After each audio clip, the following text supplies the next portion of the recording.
Kyagulanyi has not realized that now we an experience yabyafuze mala. My advice to him is not that he's not going to become, but for his own safety. And I've shared with him many dreams. Sinzira ku Bible, President Museveni abeera takomawo kisanja kijja. No, and he's not going to come back. Oli ku YouTube channel agaliwo tuula kalira emboozi egwa makerenda.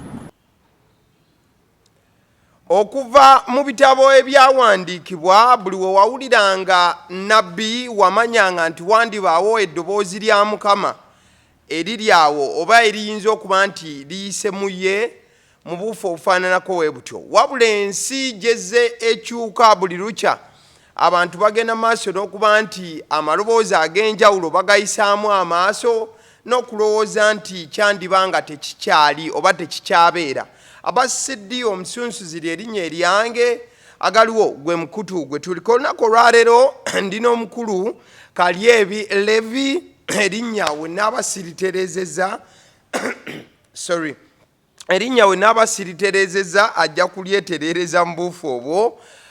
Musajja wa Katonda wabula agamba nti alina eddoboozi oba alina obubaka obw'enjawulo okuva eri Katonda eri eggwanga lya Uganda.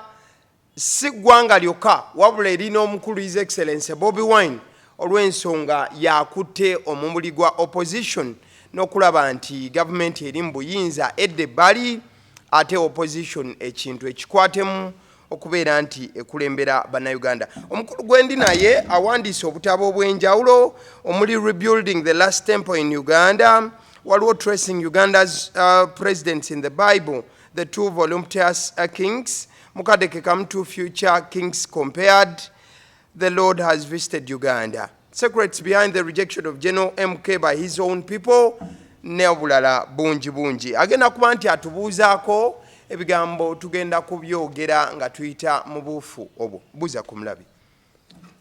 Abatulaba n'abatuuliza basseba ne banyabo mujja kunsonyiwa Oluganda sirutegeera bulungi nnyo naye otegera Lusoga tujja kugendera awo. Mbalamusizaako nnyo mu linnya lya Mukama waffe Yesu Kristo. Amiina.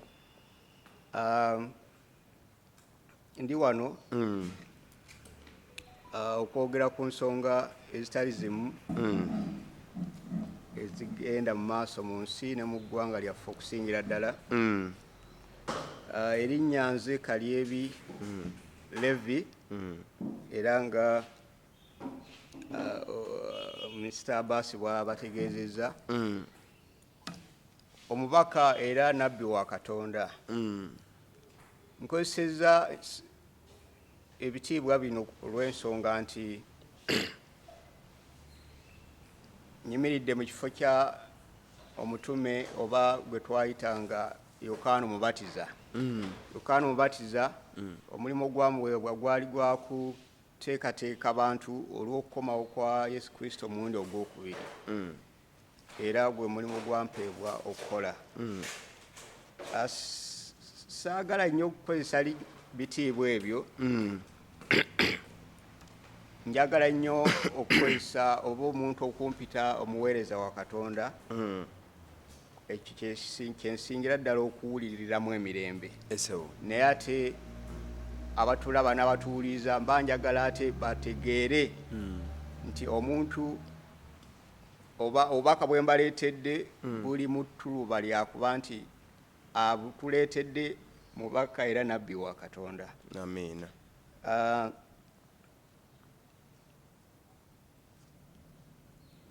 Ekisookera ddala nja kwebaza agaliwo YouTube channel. Nkwebaza Mr. Abbas olw'okunkyaza. Emabegako awo waliwo omu journalist eyankubirako n'abakubyambuuza awo embuuza erinnya ne munyonyola. Then nembaako n'obubaka bwe namusindikira mubaka mu journalist amanyikiddwa naye response ye teyali professional. Oh, sorry. So mu bajournalists bonna benzize nga ndiringa nabo okwebaza nti oli wanjawulo. All right, thank you.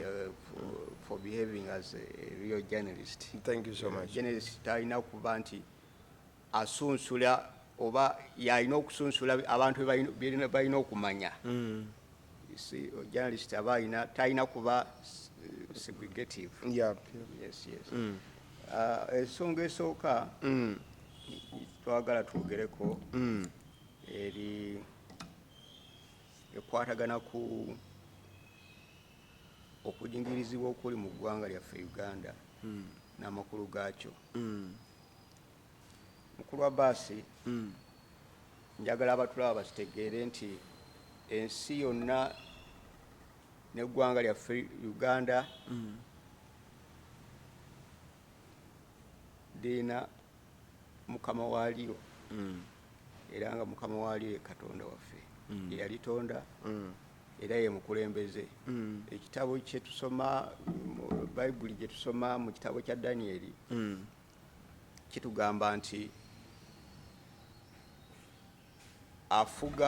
afugira wamu n'abakulembeze b'amawanga era nti yalonda Danyeri essuula ey'okubiri olunyiri lwa 21 nti yalonda abakulembeze b'amawanga ate yabajjako. Naye ddi lwakikola buli lwabeerawo oppression and lack of freedom or injustice kubanga ye Katonda waffe oyo tumumanyi nti ye Katonda w'obwenkanya. So buli lwabeerawo mu ggwanga lyonna ekintu oba those three lack of injustice oba injustice, freedom, lack of freedom and oppression. Yep. Ekiddako kiba kya kulonda mukulembeze mulala kubanga abo gwe yalonda okusooka aba avudde ku mulama gwe yalina okukola ki okutambulirako. So tugenda tambulira ku mulamwa ogwo oguli mu kitabo ekya Danyeri essuula ey'okubiri olwa 22. Okunyigirizibwa okuli mu ggwanga lyaffe nga bwe tukumanya obulungi kulina ekigendeerwa mukulu Abbas. Ekisookera ddala waliwo obubaka bwe nzize nga ngabana n'abantu ab'enjawulo okusingira ddala ababaka ba paalamenti. Mu bubaka bwe nagabanye nabo recently mwalimu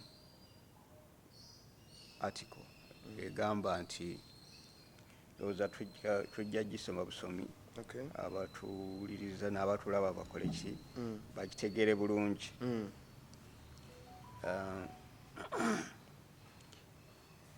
You sent it to me, you shared it with me. I think, let me see. My brother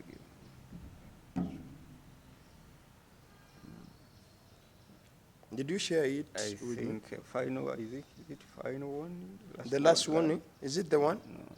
No, not, I want to stick on. Not, I think for yesterday. Let me see. This one, the first national operation and deliverance. Yes, I think. So which article? Not the deliverer. Jesus. The freeing of prisoners. Oh, it is a fulfillment of God's word. I don't know whether they have it. You sent that? Oh, okay. A fulfillment of God's word. Yes. Okay.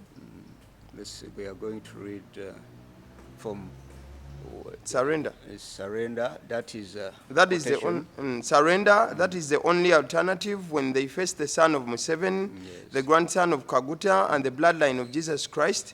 I have warned them enough. I think they know who I am. I love to fight. I have been fighting even since I was a child. I will break them to pieces if they do not heed my warning.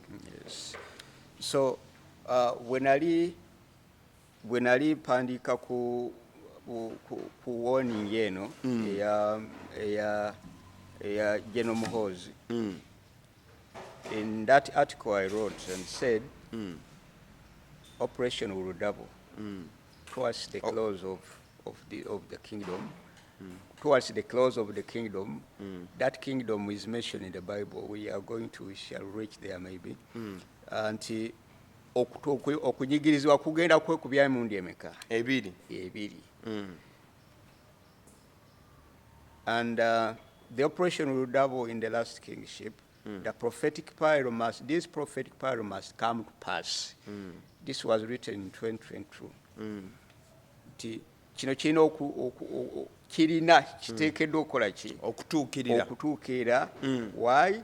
The cup of the wrath of God upon the oppressors must fill to the rim before God can avenge his own. Nti buli Katonda lweyagalanga okuwolera oba okulokola oba okwesasuza abaali banyigirizanga abantu, obusungu bwe busooka ne bujjula. Nti buli lwolaba omuntu oyo nga ayongezaamu kyabadde akola ekibi ng'omanyi waliwo ekirungi ekikola ki? Ekijja. So the operation which is ongoing, it has a meaning. Because it is feeding the wrath of God to the rim. So obusungu bwa Mukama bwe bujjula, then Katonda n'ayimuke okukola ki? Okutaasa abantu be. Uganda, Mr. Abbas, njagala okutegeeza nti nsi ya njawulo Katonda yagironda.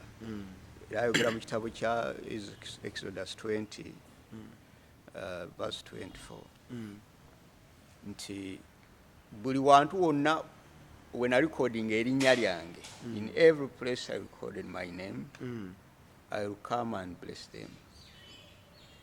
Uganda okubanga tulina erinnya lya Katonda in our motto and our anthems, it is not something which is meaningless.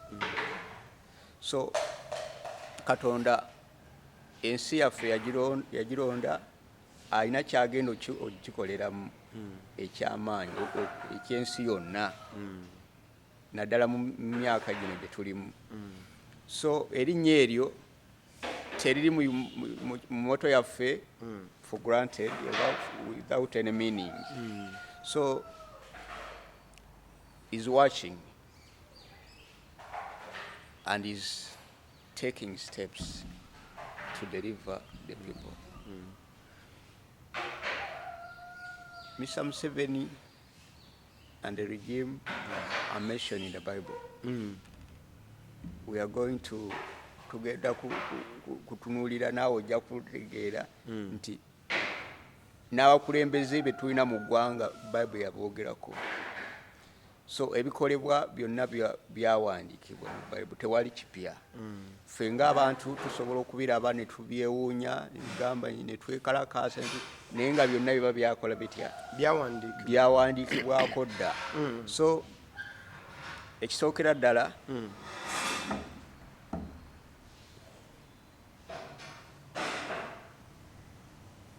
mu Uganda kizibu. Era kijja kuba kizibu nnyo.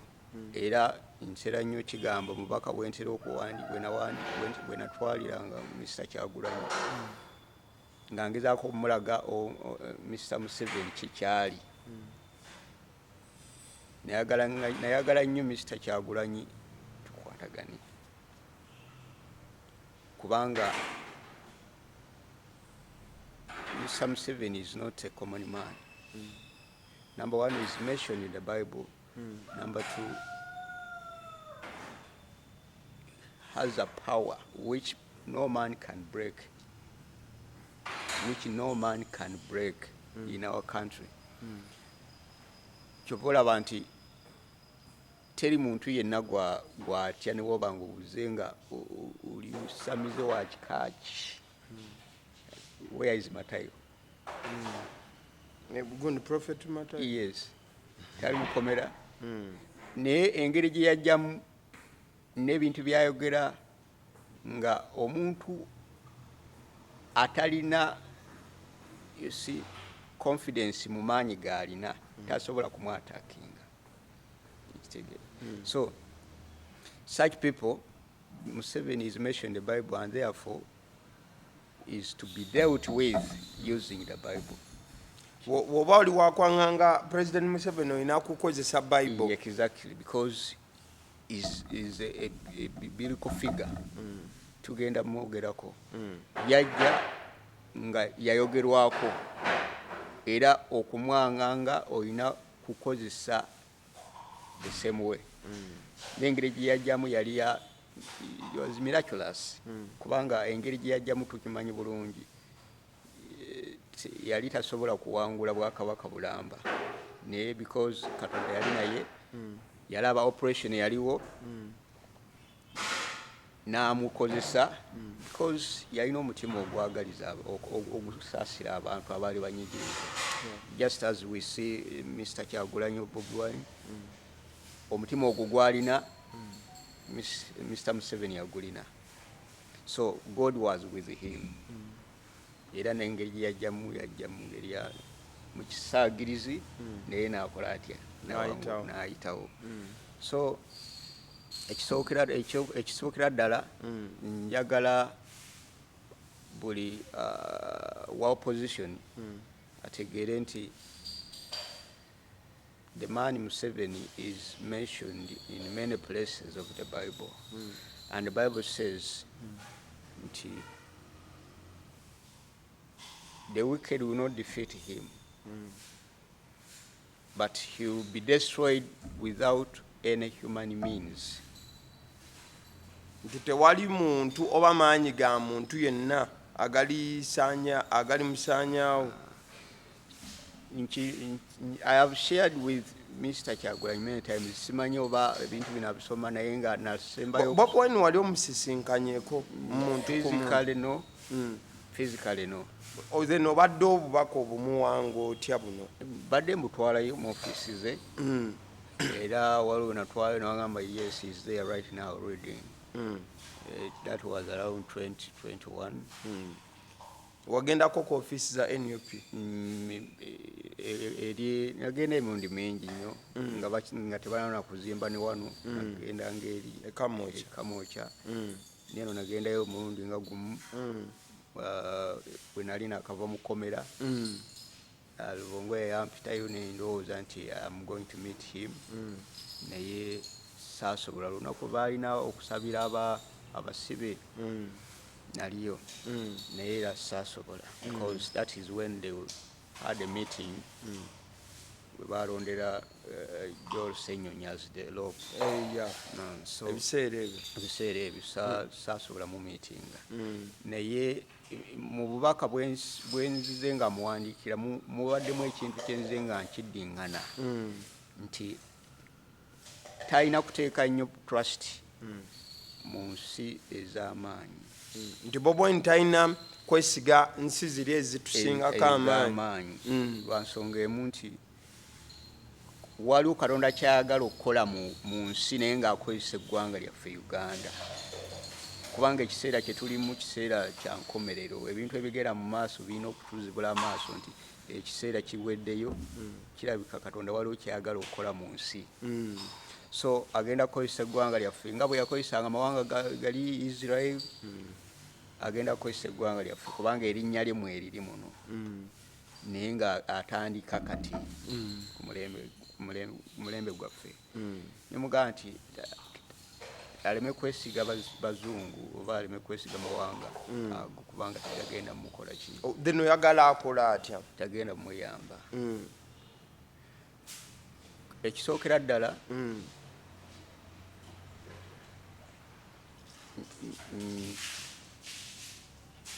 njagala taking my advice as messages from God. The people may not realize what I am until the sign is performed.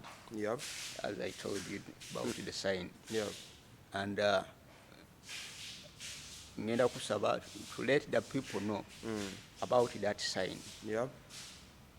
Because as nga bwe njagala okumitinga Mr. Kyagulanyi, bwe njagala okumitinga Mr. Museveni, bonna oyagala njagala kubasisinkana to share with them what I have been writing in the books and the letters. Kubanga nkimanyi nti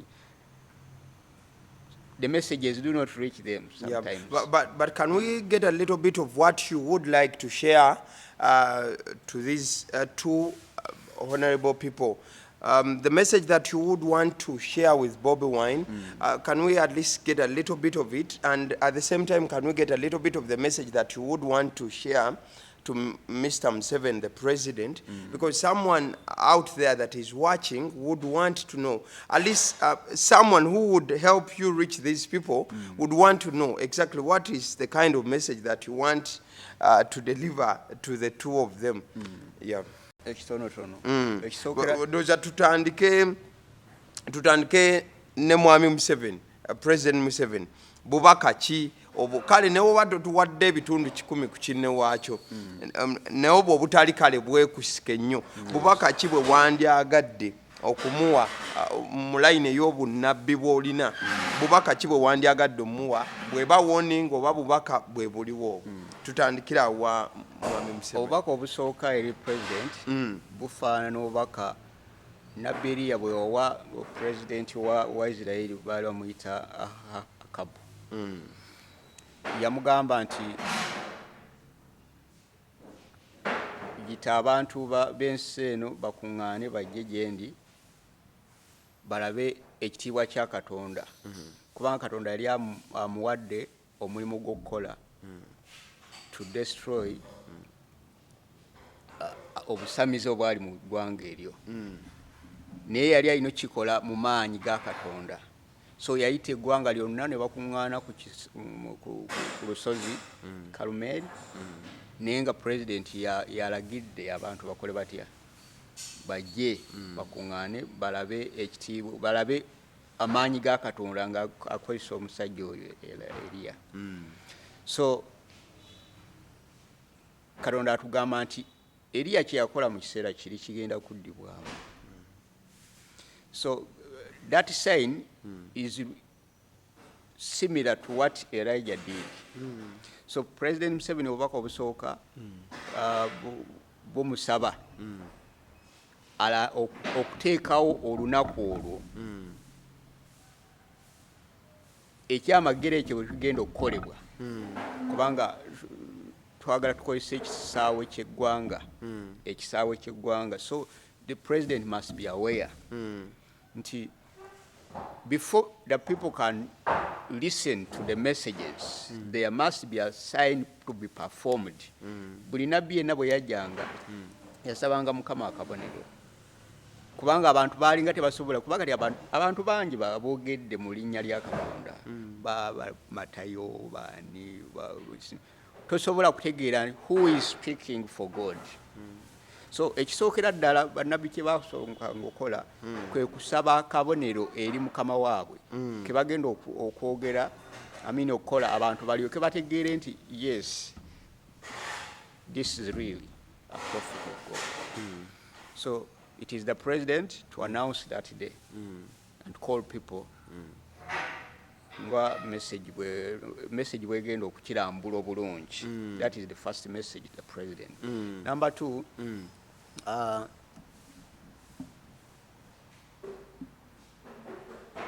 the president, obviously, many times we have been writing to him, have written to him to step out. President Museveni wamuwandiikira n'omugamba ave ku ntebe, n'omugamba nti ekiseera kye kiweddeko. Ebbaluwa yagifuna.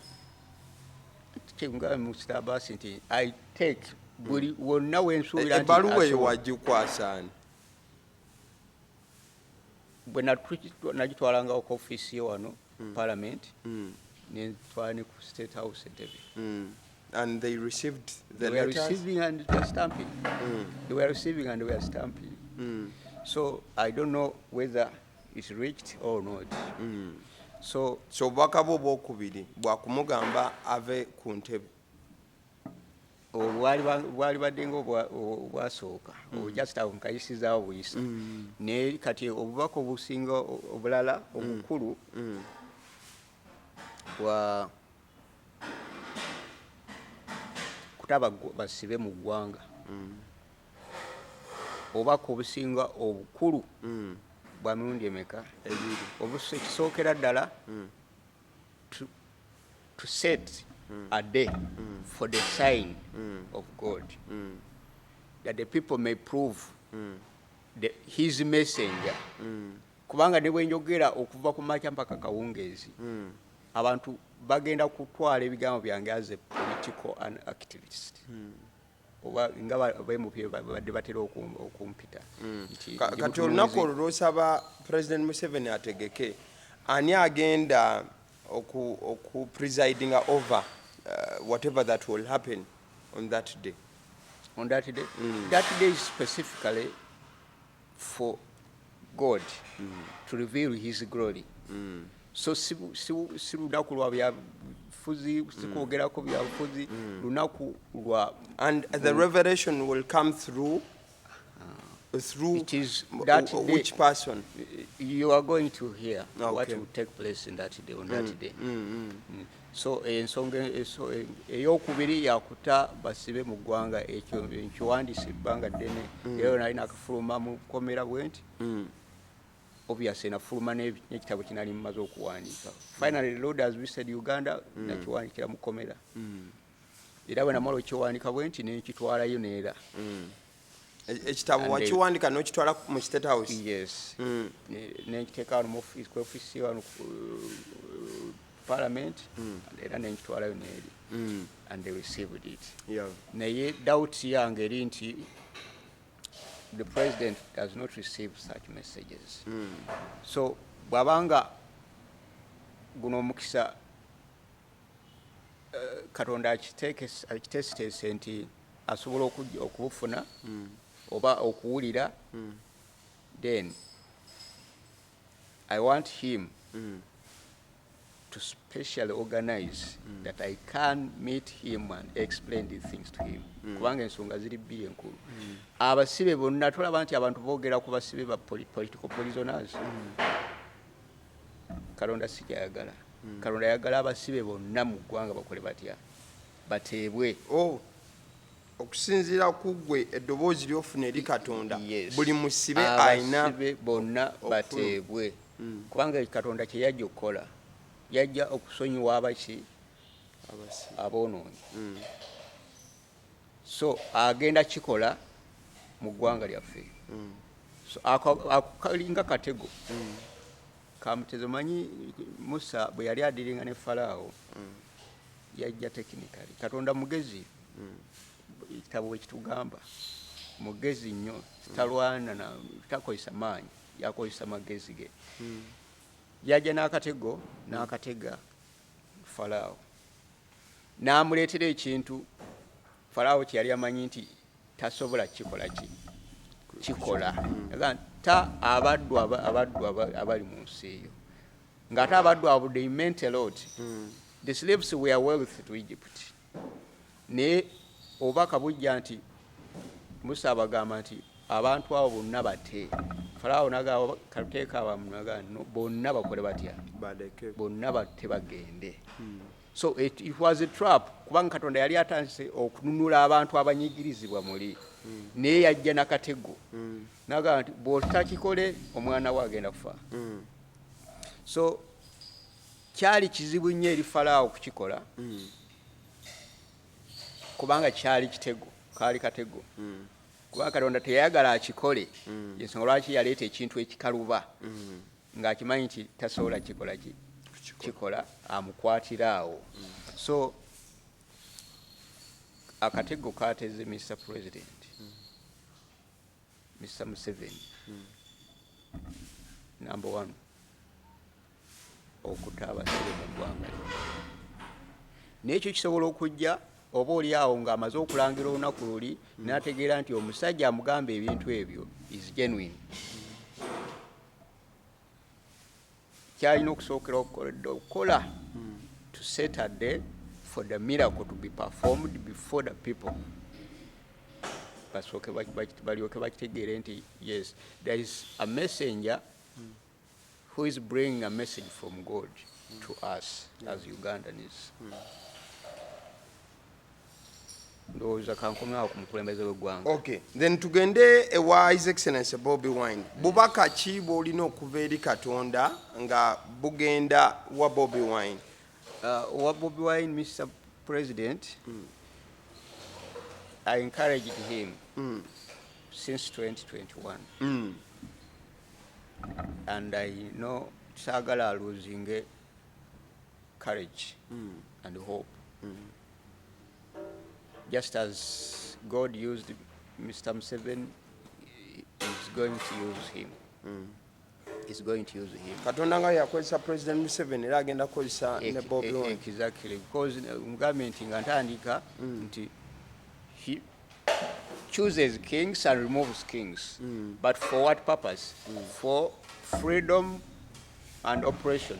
That's when he chooses new kings. Alonda bakabaka abapya najjawo abakadde. Abakadde buli lwabeerawo okunyigirizibwa kw'abantu be kubanga abantu abali mu nsi eno tetuli babazadde baffe kyokka naye tuli ba Katonda. Is our father.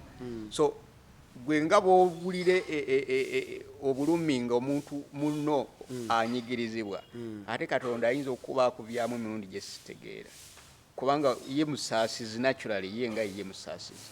So buli ekigenda mu nsi mu maaso mu nsi aba akiraba era aba akipulaningi kuba ye kati lwakuba nti ye tasobola kukola nga ffe tukola taking us step by step.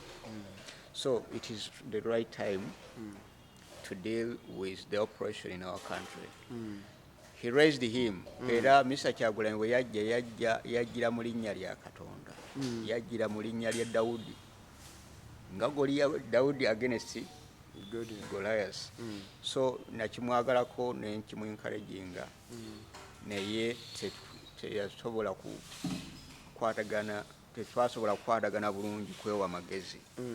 So he's going to be shortly. He's going to be. I'm not going to reveal the time now because his Museveni's kingdom is still going for some few years. Oh, President Museveni akyaliwo okumala emyaka singa ye. Yes, bibirikale obufulembeze bwa Mr. Museveni bwagwako 2026. That is bibirikale. Ekigezo okusinziira ku Bible, President Museveni abeera takomawo kisanja kijja. No, and he's not going to come back. Tagenda kudda? Yes. But what is planning is biblically.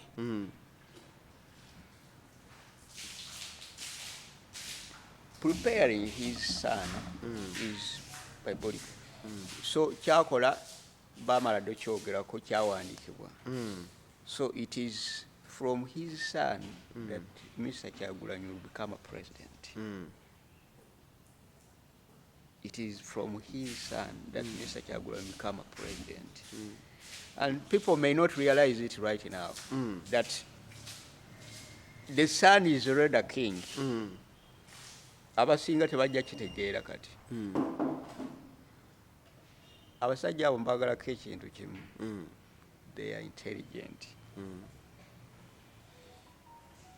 Era politics ali mu Uganda alina okukyuka. Ne tukozesa amagezi abasajja abo ge bakozesa. Bwe tutakyusa politics waffe, yensonga lwaki omusajja oyo abaddewo ebbanga ddene. Ffe tubeeraawo kati mbeeraawo ku social media nindaba abaana nga bapostinga. Muhoozi kuno awedde, uwundi kuno giwunye, biki America ayingiddemu biki. Kati tubeera mu bigambo biri meaningless. Bo bali bapulaninga ekintu kyabwe nga kiri real. Bwe yagamba nti surrender yakyogera mu 2021. Niye yali akimiininga. It is happening now. I will break them. So yo olowooza nti yaba buli kyawandiika kibeera meaningful ng'abeera genda kikola. Kati yalayira. You saw on his Twitter. Naga soon n'alayira. So we take him to be a drunkard, but those people are more intelligent than we think. Nti ekintu kyababa bamaze okipanga. Si bo nga bo naye Katonda akyogerako nti alimbawo amagezi n'amaanyi ago. Okuyitimuka kwa Mr. President ebyawandiika bimwogerako tujja byogerako. So Mr. President, Mr. Kyagulanyi, obubaka obusookera ddala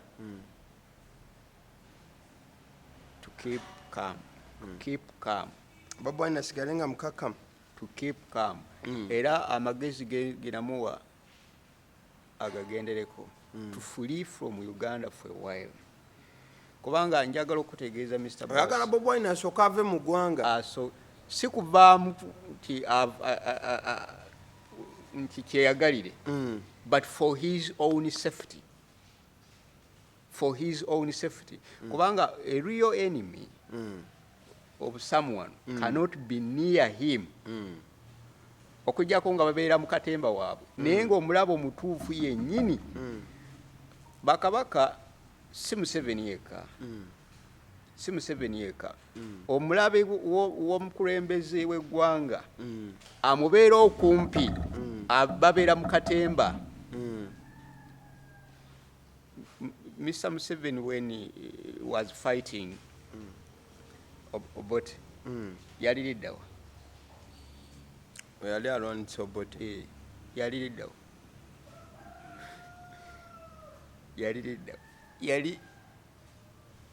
Yali atambula ku street.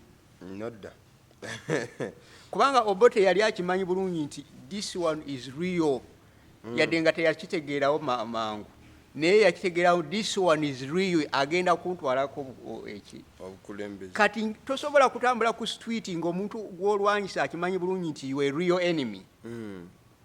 Ababalaba babamanyi nti you are in your business. Kati nga bwali tutwala Bobi Wine Besigye nani ne Museveni. So ate nga ye Bobi Wine akimanyi it is real. And Museveni is the President Museveni akimanyi it is real. But what Mr. Kyagulanyi has not realized is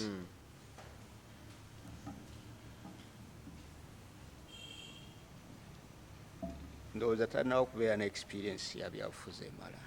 Naye ng'abasajja bonna olaba ne Musa yali ajjira mu linnya lya Katonda. Naye osooka n'adduka n'aviira ekibaabu n'aviira Falaawo. Katonda yennyini yamugamba nti sooka ove wano.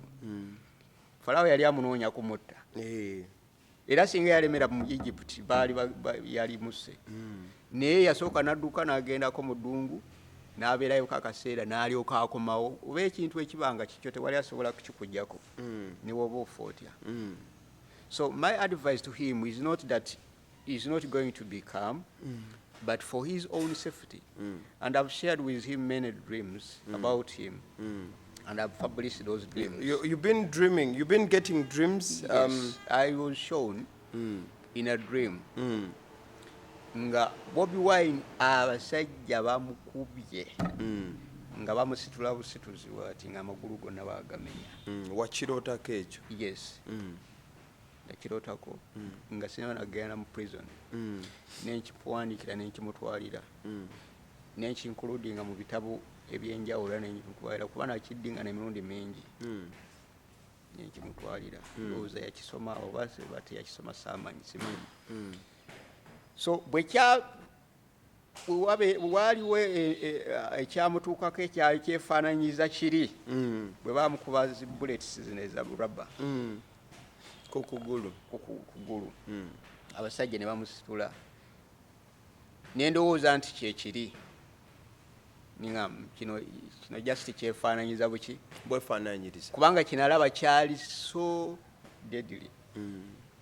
Kubanga yamala akaseera kanene nga bamusitula buki? Busituzi. ajja kubeera nga Samusoni nti Samusoni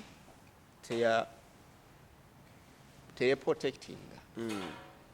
Samson exposed himself eri abalabi Abafiristayini. So ng'ate abazadde baagezangako muwoni naga nti abantu abo beweewa b'ofudde mikwano gyo b'obeera nabo kubanga yabeeranga nabo nnyo bajja kukukolako obulabe. So Samusoni agenda okutuukiriza mission Katonda gye yali amuwadde ng'amaaso bagamugyamu. So Mr. Kyagulanyi saagala alowooze nti waliwo amutya ng'abantu bwe boogera. Those people are just intelligent. They don't fear Mr. Kyagulanyi. Tewali kye bamutyako kubanga n'ensi ezo abantu zetwelowooza nti zisobola otuyamba zirina ebizibu byabyo ebibamala. Zirina ebizibu byabyo ebibamala kuba kati biseera bya ntalo. We are living in a time when the world is ending. Kati tuli mu kiseera kya ntalo. Kati omusajja tajja kubanga alwanagana eri ntalo ate gwe alowooze kuggwa oli eno. Buli omu alina ebizibu bye. So Museveni ajja kubanga akozesa akaseera ako nti America erina ebizibu byayo n'eri erina ebizibu byayo tesobola kuyingira mu nsonga zaffe. Akukole kyayagala akuteeke wonna wayagala obeere eyo ovundire eyo nga tewali alakola ki tewali ataasa kubanga yali badde akutaasa amangu naye alina agazibu geridda eri. Naye ng'ekisinga obukulu ebyo byonna bibeerawo buli muntu bw'agaana okukola okusinziira ku magezi Katonda gaba amukoze ki. So I've traveled to his offices many times to publish the books. In fact, ebitabo binasooka okuwandiika byakugenda wa Mr. Kyagulanyi n'amabaluwa. During COVID, nze nali ntambula nali ntambula mu offices ezo. Natuuka ekiseera ne ntunda ebintu byange ebyawaka to publish those books. Nembiteekamu ssente n'emitwalira Mr. Kyagulanyi. Naye Mr. Kyagulanyi teyalina kyeyandagako nti is interested in someone whom he does not know, who comes regularly to his offices to deliver some messages.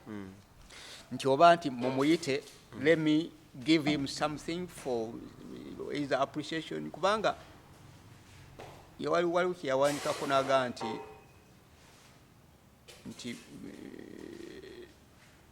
nga encouraging abantu basome ebitabo kubanga ekyo abazungu kye batusingako basajja basomi babitabo. Naye omuntu azze abazungu bakimanyi nti if someone comes and gifts you with a book akuwadde ekirabo ekyamaanyi. Naye Mr. Kyagulanyi has not bothered to take even a moment to think about someone who has been writing to him through letters. Nga buli lwetwala ekitabo I attach a letter. I thought he would call me and we discuss some things. He did not. Abasajja abo balaba. They don't undermine love balinga gwe nkwebaza. Abasajja betulwanyisa bagezi. Abasajja abo bampita. Bwe natwalangayo bweti. First of all, they appreciated the messages. Nga tunuulira kitabo bwati n'abikula bwati naga this is a good book. Nezirayo gwokubira this is a good book. Ogwokusatu ne bampita munda nga sokodde.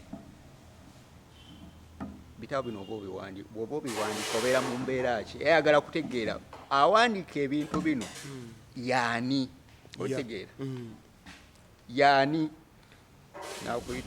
nakuinterviewinga nakuwandiikako nalaba nga tekikumalidde nakusindika mu ofiisi eddako. Bw'oba owandiika bijja mu kirooto kubanga bagenda okusoma ebintu ebimu nga babitegeera ebimu tebabitegeera naye batunuulira omuntu abiwandiika nga it seems taba yekka. Ffe nga bannayuganda kiba kitulemye okukakkana nga basajja bagezi basooka ne bakinoonyereza era yadde bansindika mu prison it was God's purpose. Ye Katonda yali ayagala kuntestinga kulaba anaasobola kyenjagala omusindikamu oba mutiitiizi nga bwazza atesting abantu be era bwe baali bansindikayo they did not take me as a threat kubanga bwe baayogeranga ku poliisi nga mbiwulira banzija wali munda mu State House ssaawa zaali emu za kiro zemu kitundu zigenda mu ssaawa nga 2 nga nkyali munda ne banteekayo eri nga kisusse ssaawa 2 omanyi State House ssaawa ogimanyi nti dobo tosobola civilian yenna tasobola kuba ne waba mukozi. So when they took me to police Entebbe, they told those policemen of SFC, because they were using English, Uganda is not a threat. You mukume until morning. Tujja mufuneja. Nebo baali bakikoze intentionally nti baali tebaagala police enteekeko musango munene. Ensonga lwaki bagamba is not a threat. Naye ndowooza baagenda okwanga ngenzeyo emirundi egiwera nga ne baŋŋambye okukola siri ready kubikola kubanga they were advising me maybe to come with a proposal because one told me, I see you are an intelligence man kubanga bwewandiika bino osajja mugezi, you go and come up with a proposal. The president will give you money and start things that will benefit you. Naye ebintu bino byowandiika lekera. So I did not agree. Era nafuluma nga tetukkaanyiza because they were two. Nafuluma nga tetukkaanyiza omu n'atandika okuntiisatiisa nti the next time when you come here you are going to arrest him. Naye omulala ye yali atandise kuba nkugambye basajja bagezi eyantiisatiisa si waabwe weri engulu. They lack understanding. Kati ono waabwe ye yali awuliriza akusooka n'awuliriza naga this man is not alone. Era yanzize bbayi naga no, don't be intimidated by that man. I'm going to take you to the next office. Era bambi yagezaako nnyo alwana. By that time I was in Lugazi. Yalwana n'ayagala okuntwala ku office endala. Sakitati bantuuse omukulembeze w'eggwanga. Naye unfortunately buli lwe yankubiranga okujja okumeetinga nga ali mu office nga akaseera kemala travel ku Entebbe nga yavuddemu dda. So name failing. So abasajja abo bagezi, they don't despise anyone. But for us, we despise. We despise. We don't think deeply. Abasajja, that's why basajja baludde mu bukulembeze. They don't despise. They don't. Era bw'ogera n'amagezi agawuliriza bw'ati. Kyova olaba nti alina abantu bangi abasobola omuwa amagezi. Tolowooza nti aba musiru naye aba ayagala tugaza a lot of information. So Mr. Kyagulanyi, amagezi advise, a cautionary advice to flee from Uganda for a while. Kubanga what they are doing right now is a real warning. Bakubani Katonda akyamulimu. Is a real warning to him that we are soon. Ate omusajja oyo nga bugambye nti tumutwala ng'omutamiivu. Naye buli kyawanika aba akitegeeza. When he says you are the next, aba tayogerako bwogezi. No, because the truth is in control right now. No one now is above him. And don't think that the father does not know what he's doing. The father knows. The father knows because what they are doing, they are fulfilling the scriptures. And they have been reading those things. And some of the things when they do, I realize that yes, they have been reading my messages. Ogenda okulaba nga bakikoze according to what you wrote. Kubanga ojjukira nti omusajja oyo yali atandise okunoonya akalulu. So mu kaseera bwe yali anoonyeza akalulu, we are trying out some message to him. Wawandiikira General MK nti alekeraawo noonya akalulu, alekeraawo kola procession ze baali bakola. Because biblically, he's to become a president, but not by vote. Oh. No. Not by ballot. Not by ballot. Because if he's by ballot, ajja kufuna obululu meka. Era ne wabanga kalulu kajja kuba kubanga Katonda buli wabanga akola ekintu takikola mu bumenyi bw'amateeka. Kubanga bwagamba nti you are the next president and now you go through elections ate ng'ogenda kubba Bobi, tebikola makulu. Tebikola makulu. Naye some things we may not share right now here on air, but God has a very good purpose for Uganda to allow him on throne. Kuba Mr. Abbas njagala okitegeere kino nti buli lw'okola ekintu ekirungi tosobola kikweka Katonda, era Katonda akusasula okusinziira ku kirungi ky'oba okoze eki. Buli lw'okola ekintu ekibi tosobola kikweka Katonda, era tolisobola kugenda bwereere nga you are not punished. So how many people have cried? How many have lost their lives? How many have lost their children and their dear ones innocently? You see, abatagenda mu prison ndowooza bayinza obutakitegeera. Naye I think like 50% of those who are in prison, they are innocent. Whether they are political prisoners or not, tebalina musango. But ogenda okuwuliriza nga abakirimu okukwatibwa kwabwe the same people. Same people. You have a mission zaabwe ze bakola ne bakwata obwana obutalina musango. Babusanga ku street ne babukwata na butwala. Sometimes I am learning many things with my friends there. Police ejjudde departments za business nyingi. Abaana abakirimu abasajja abali ku police balina departments ze bafuniramu ssente. Pititive. Waliwo n'abali mu SFC. Nga bakolagana ne ba DPC buli police station. Nti bwe bakukwata Mr. Abbas ng'olina ennamba y'omusajja oyo omukubira bukubira, era yakugamba nti bwe ufunanga ekizibu kyonna ku poliisi nga bakutte nkubira ng'obukubira ng'ajja ng'agenda wa DPC ng'ayogera naye nga bakuyita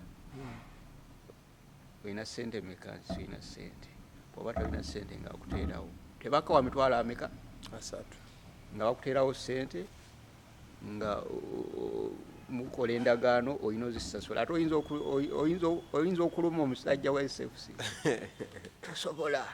So ng'ovaayo ezo ssente ziba ziyingidde. So basobola okusanga omuntu awo ku street nga talina kyakola naye they want to keep their business going, ne bakuyoola ne bakutwala. Naye making sure nti abantu abeetolodde poliisi eyo ennamba abeera n'abalenzi baba booda bagaba ennamba y'omusajja oyo eri abantu abeetolodde poliisi abavuka nti bonna gwe bayodde ogera n'ennamba just call him era ogenda okulaba ng'ajja kuba yeba business. So such things Katonda baazibiraba kuba kati ffe tetusobola kulaba bintu byonna bye betumanyi bye bakoze bitono nnyo Katonda byakola ki byalaba. Kale nga tunaatera otuuka ku conclusion ya show olunaku olwaleero, bwe wawandiikira Bobi Wine ona akantu ke wawandiika ke ngenda okusoma then you will see us through. Ogamba nti, do not force things to happen, my brother. Our God is a God of time and perfect order. I know the heavy burdens that God has laid on us, but He has set time for everything. I know that everything God does will last forever. You can't add anything to it or take anything away from it. And one thing God does is to make us stand in fear of Him. No, take our Ecclesiastes 3, 9 to 11, 14 to 15. Wali ogamba nti Bobi Wine tabaako kintu na kimu kyakaka nti Katonda waffe Katonda wa kiseera era ekiseera kye kiba kituufu wekituukidde. Kiki wali otegeeza nti Bobi Wine tabeerako kyakaka? Kyotegeeza nti kano si ke kaseera kalina okuba campaign, si ke kaseera kalina okwesimbawo. Kiki wali otegeeza wali omuwandikira nti takaka kintu kyonna? Kitali tegeeza ekisookera ddala naye akimanyi ndowooza mu mutima gwe. Si kalulu nti ke kagenda okutuusa obukulembeze bw'eggwanga lyaffe lino. No. Era ekyo saagala akiteeke mu bwongo bwe nti kalulu kagenda okukyusa. Era naye atuula awo n'akirowooza n'aganya tekijja kumalako. Kyova olaba nti apanga ayiyayiyayo ebintu ebimu awo protestive vote to support what is kyalimu naye nga agenda okukola nga tekikola kubanga teri nsi ejjudde batiitiizi nga Uganda. Ekyokubiri ne bwe baali badde nga si batiitiizi si kye kigendwa kya Katonda nti Katonda tayagala kukola mulimu gwe ng'akozesa violence. No. He has arranged it perfectly in the books and the short messages I've been writing. He has arranged it perfectly how we are going to get rid of an oppressor. Kamboze, did the children of Israel do anything violently for their release? Not at all. That's what God wants to. When things start happening in the country, that's when people realize that God is the savior of the world, not man. Number two, I've told you that the scripture said that no man will break the power of Museveni. I think that tewalina superpower eri willing because abantu tebanawa kutegeera who or what America is and the allies. Umanyi malaya. Malaya ina abasajja babiri. Omu ye Museveni, omu ye Besi, yamini ye Bobi Wine. Nenga malaya ali ogu. He treats them fairly. Nti ono bw'agendayo amuwuliriza. N'oli bw'agendayo n'amukola atya? N'amuwuliriza. Ono bw'agendayo ne babeerayo ne boogera. N'olwo bw'agendayo ne babeerayo ne boogera. Kati Malaya is the America. Tasobola kuyingira mu nsonga zaffe. Kubanga the two rivals they are connected. They are connecting. Gbogendayo yo olowooza nti gwe gwakola atya? Gwaliko gwayagala ennyo. Gwekka. Ninga wabeerayo lwakuba kati omusajja yeetalaga. Yeetalaga ayinza okubeerawo n'avuma nawe kati mbuuze waliwo asinga kubeera rough nga Kagame eri abazungu. Kagame is so rough eri abaki? Abazungu. He speaks arrogantly. Naye tebamwagala. Omanyi bye bamukolera. So it is not about the rough speech or the arrogance or what. Naye what are you dealing with in? What are you dealing in? Because all okwogera n'ogamba musajja mukyala ekyo sikyagala eki naye ate n'ogera n'okigulira akagoye. So the business that they run is what keep Museveni and other countries in touch. Kati gwe tolina business zozanyene gweoyagala bajje bakuyambe bateekemu ssente zaabwe tolina kyonna bakubawa bali running a business naye kati bajja kutomeza Museveni musajja is so dangerous era bw'oba odiringa naye n'amagezi sinamaanyi asobola okukutomeza Mr. Abbas n'akulaga nti omusajja gw'odiringa naye sitamwagala mulabe we saki kati gwakwongera amaanyi odiringe naye omere ofune amaanyi owulire amaanyi nti oli omusajja anjagala kuba yaba akulaga nti ye mulabe we naye nga woolaba enkolagana eriwo wakati wa America ne Uganda are they enemies toyinza obutasobola kikkiriza kati naye kinategeeza ki kino nti he should not strain himself kubanga si agenda okukyusa regimu eno n'amagezi ge si kalulu kuba n'omwaka oguwedde I understand yakawangula naye percentage eyo ndowooza oba gye babba saategeera teyamumatiza mukulu yali ntono yadde yamuwangula yali ntono kakati this time sikimu zijja kubeera z'amaanyi kubanga range kwe yamubbirako yali ntono so si kalulu naye Katonda byonna yabyarranginga tebisobola bidiscussinga naye byonna biri mu bitabo. Alright. Yes. Kale nga tumaliza akasemberayo ddala oyogedde ku Prophet Matayo. Prophet Matayo yali musajja wa njawulo nnyo yali agoberera ennyo abantu ku mutimbagano okwo era nga n'eddoboozi ly'amaanyi nkwata ye engeri gye yatwalibwamu byalinga ebintu eby'ekisaazisaazi naye embeera neyongera ate okugetinga serious. What went wrong? What is your comment ku Prophet Matayo nakyo ekiyinza okuba nga kyagoyinga wrong mu line eyo? Ekiseera nga bwe nkugambye ekiseera kye tulimu Uganda is a chosen nation and God is ready to do his wondrous work in Uganda. Naye ate ne sitaani akimanyi bulungi tageti ye kati Uganda so obusamize bugenda kweyongera kati ku social media obusamize bweyongerere ddala nti abantu abo abaali tebakkiriza abaali tebavaayo kwogera kati bavuddeyo ab'omuggo bamatayo baani kati bonna bavuddeyo okusaasaanya enjiri ya sitaani kuba amanyi nti sitaani amanyi Katonda kyagenda okukola mu ki mu ggwanga.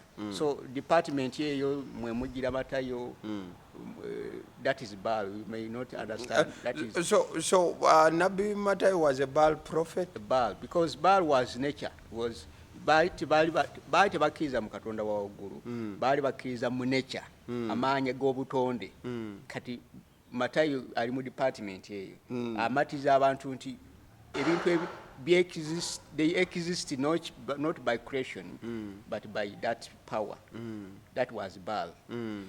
Then wobona busamize ow'omuggo nti sobola I learned about the Baal prophet. Yes.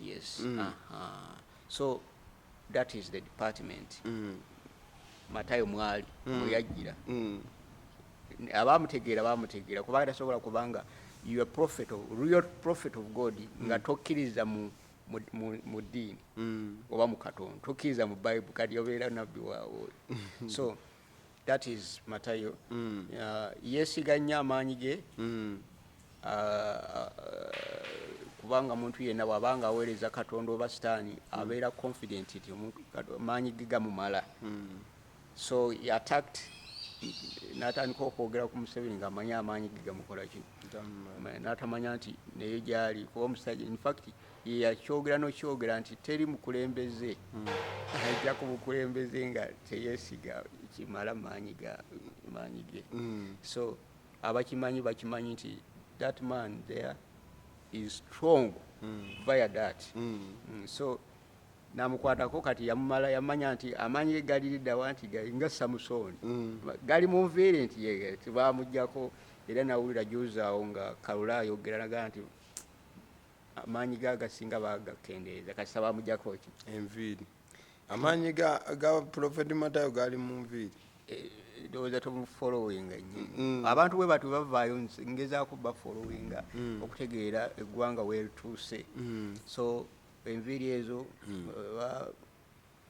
bagamba nti ekiseera kiri amaanyi gali gamwambadde ziyimira ne zibeera nga enkoko ensesere nesusumala kati nti abaali bamutegeera nti kasabazira balaba nga zikoze zitya ziyimiridde nga manya nti kati amaanyi gazze oba bagenda kulaba bintu bingi kati zebasooka okugjako kati alaajana kati talina kyakuzaako kati oyo sitaani yakuteeka mu shiiti n'akusuula awo n'akuleka ye tasobola kukulwanirira